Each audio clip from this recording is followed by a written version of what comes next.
Bonjour à tous. C'est toujours apaisant d'écouter les sons de la nature, non ?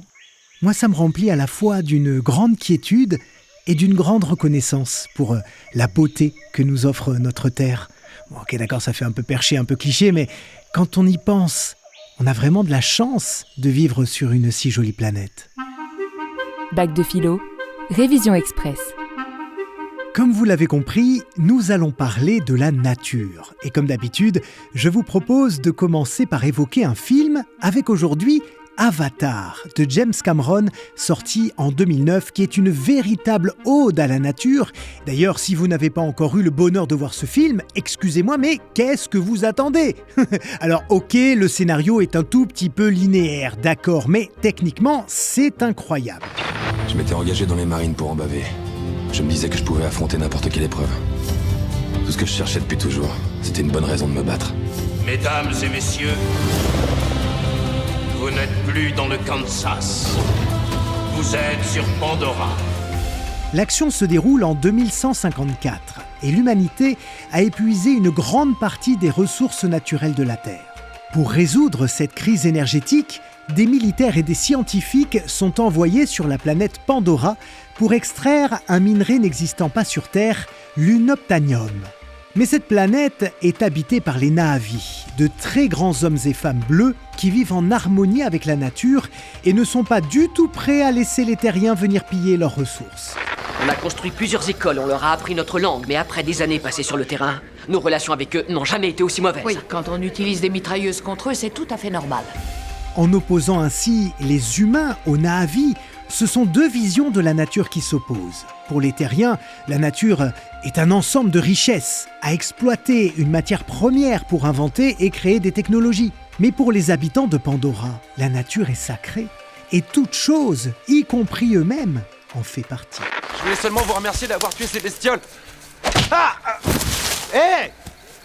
Ne dis pas merci. On ne dit pas merci pour ça. C'est triste, ça. Triste et seulement triste. Ce film pose donc une question. L'homme fait-il partie de la nature ? Et donc, qu'est-ce que la nature ? Dans le langage courant, on oppose bien souvent la nature à la culture. Et naturel, ce qui existe sans l'homme, ce qui n'est pas artificiel. La nature renvoie également à l'environnement, c'est-à-dire à l'ensemble des choses régies par un certain ordre naturel. Conçu ainsi, on a bien du mal à percevoir quelle pourrait être notre place au sein de la nature.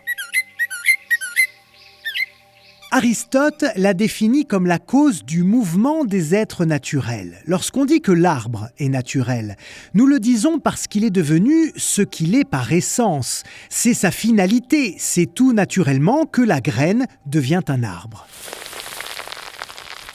À l'inverse, les objets artificiels ne sont pas le produit de la nature, mais de l'homme. Lorsque l'homme coupe un arbre pour faire une table avec son bois, ce n'est pas naturel, il utilise un produit de la nature en lui assignant un autre but, une autre forme. Philosophiquement, on dira une autre finalité.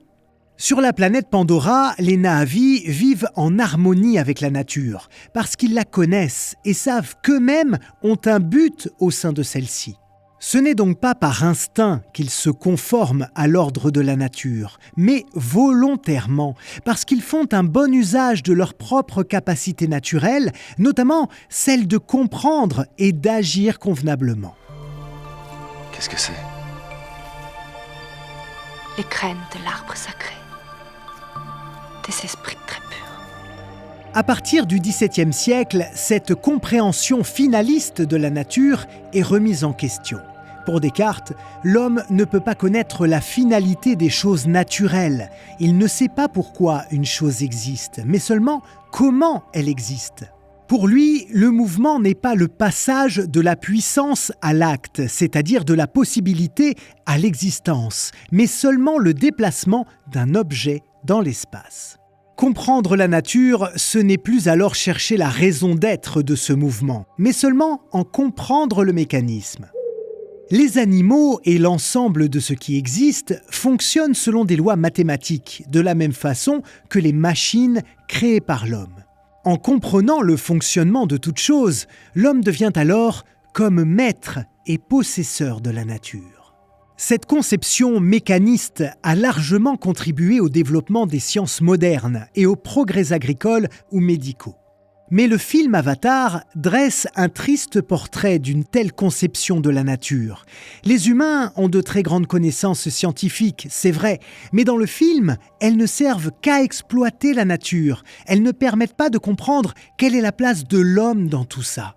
Nous montrerons à ceux qui viennent du ciel qu'ils ne peuvent pas prendre tout ce qu'ils convoitent et que ce monde est notre terre à nous. Lorsque nous nous demandons si l'homme fait partie de la nature, il nous faut savoir si l'on peut connaître la nature même de l'homme. Ce film nous montre qu'une telle question ne trouve pas de réponse dans les connaissances scientifiques modernes des humains, mais bien davantage dans l'approche plus philosophique des Na'vi de Pandora. Et juste avant de terminer, je voudrais évoquer l'usage d'un autre mot qui remplace de plus en plus celui de nature, le mot « vivant ».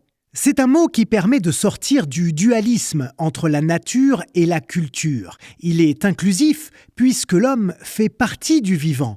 On est donc bien plus proche de la façon de voir le monde des Na'vi dans Avatar. Voilà, merci d'avoir écouté ce nouvel épisode de Bac de Philo. Comme d'habitude, si vous l'avez aimé, vous lui mettez 5 étoiles et un bon commentaire. Surtout, partagez-le à tous vos camarades qui sont en train de réviser en même temps que vous. Et je vous souhaite un très très bon Bac de Philo. À très vite.